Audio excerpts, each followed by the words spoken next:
Hello, welcome back to Kim Reads, who continue with Wicked.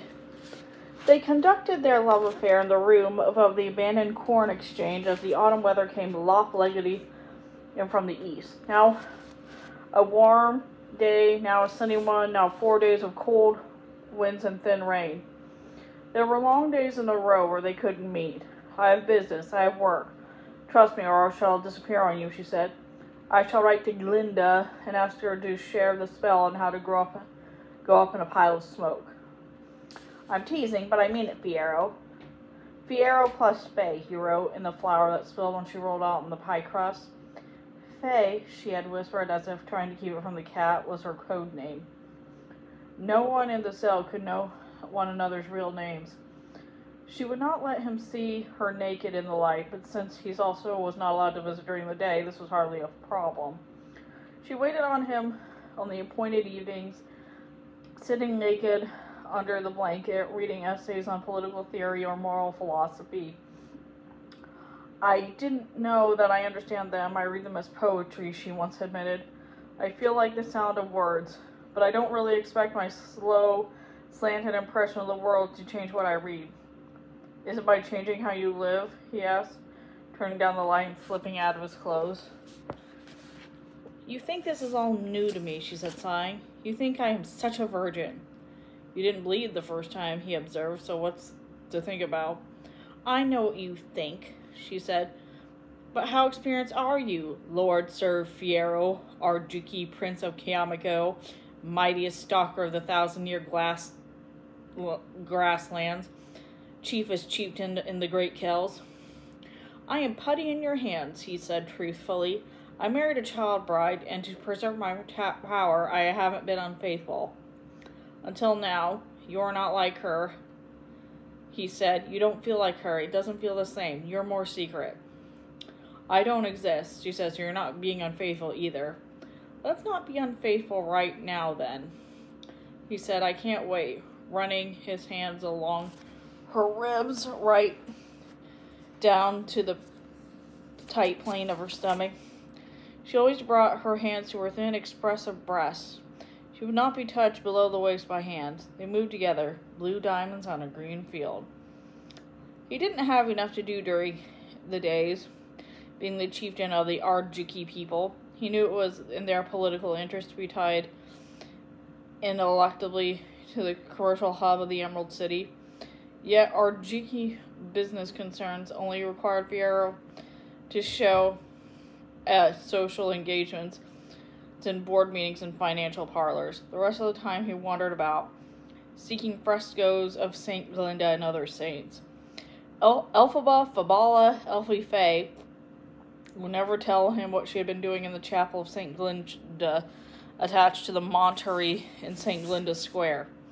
One day he looked up Averick, and they had lunch. Averick suggested a girly show afterward, and Fiyero begged off. Averick was opinionated, cynical, corrupt, and as good-looking as ever. There wasn't much gossip to bring back to Elphaba. The wind tore the leaves from the trees. The gale force continued to frog-march animals and collaborators out of town. Interest rates in the Gillikin banks were soaring up. Good for investors, bad for those who had adjustable rate loans.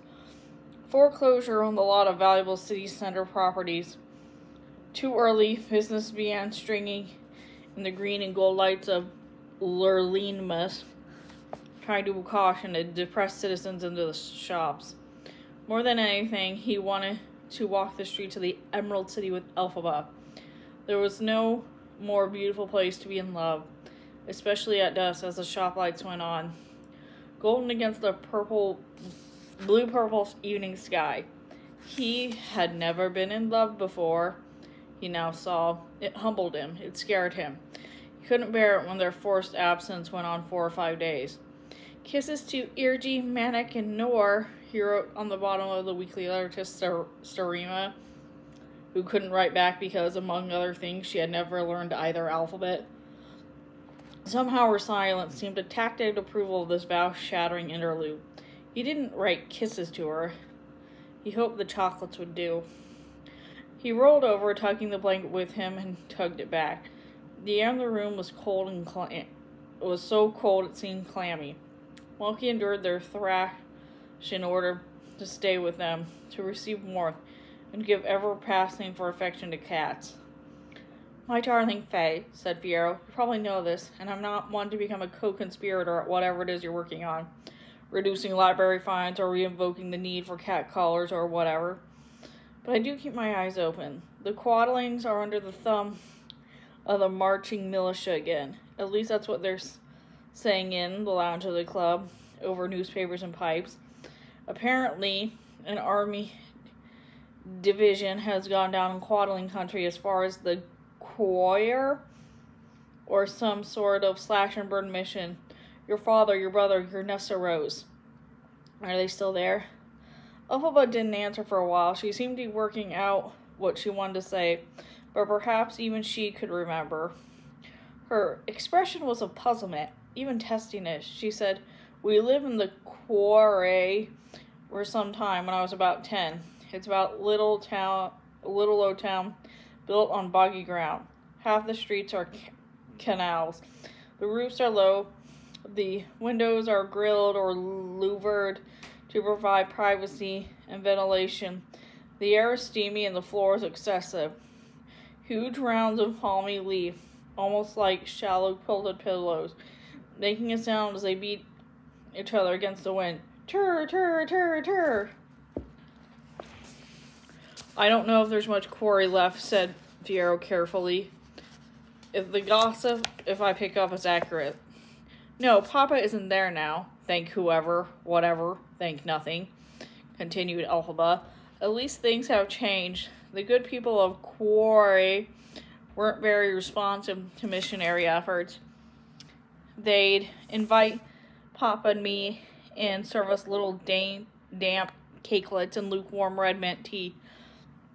We'd all sit in low, mildewing cushions, scaring geckos and spiders into the deeper shadows. Papa would drone on about the generous nature of the unnamed God, doing his basic xenophilic slant.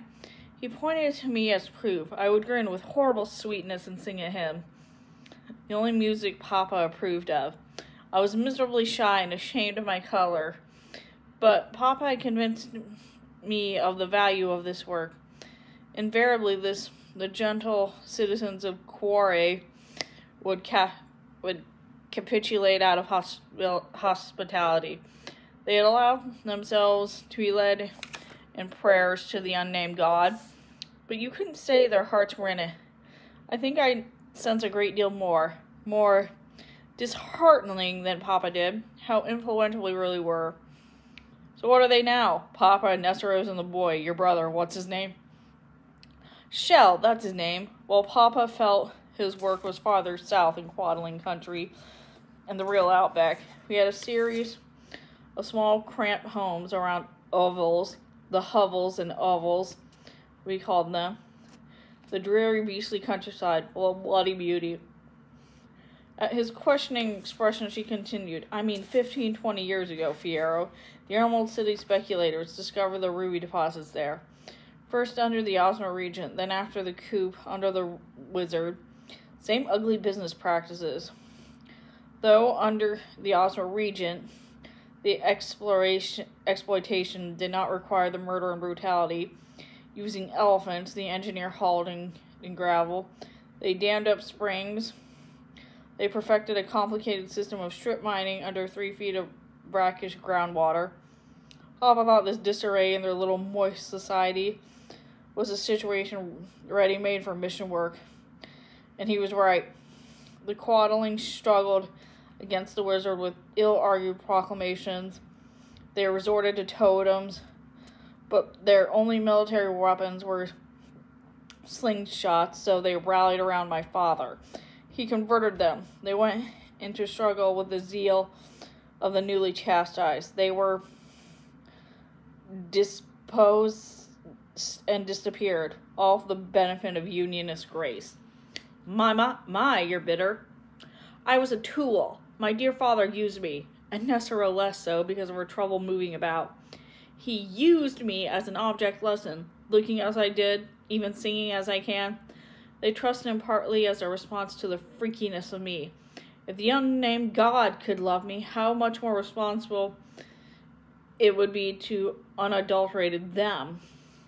So, my dear, you don't care where he is or what happens now? How can you say that? She sat up, steaming. I love the mad old tunnel-vision bastard. He really believed in what he preached. He even thought that a quaddling corpse found floating face up in a backwater pond, provided it had a tattoo of conversation on it somewhere, was better off than a survivor. He felt he'd ripped a single ticket to the other land assembly of the unnamed God. I think he considered it work well done. And you don't? Fiyero had a fairly anemic spiritual life. He felt unqualified to voice an opinion on her father's vocation. Well, it was work well done, she said sadly. How do I know? Settlement by settlement, we reap converts. Settlement by settlement, the civil engineering corps came in to detonate the village.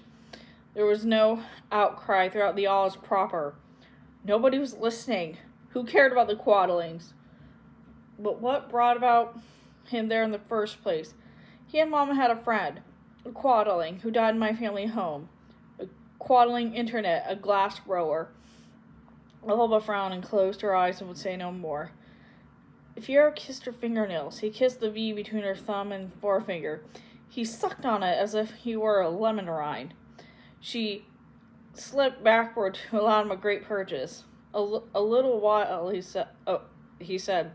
But Elphaba, are you really not worried about your father and Nesseros and little Himmy who? My father chases hopeless causes. It gives him a failure at life some legitimacy.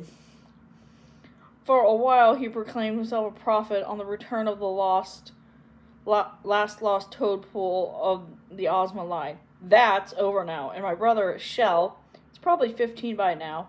Look, Fiyero, how can I be worried about them and be worried about the campaign of the season 2? I can't course around Oz on that broomstick there like a storybook witch. I've chosen to go underground so that I can't worry. Besides, I know what will happen to Nesseros at least, sooner or later. What? When my great-grandfather finally pops off, she'll be the next eminent throb. You're in line, I thought. Aren't you older? I'm gone, dearie. I've magicked away in a puff of smoke. Forget it. And you know that'll be good for Nesseros. She'll be a sort of local queen out there in Nest Hardings. She apparently did a course in sorcery, did you know? In shiz. No, I didn't. Well, bully for her.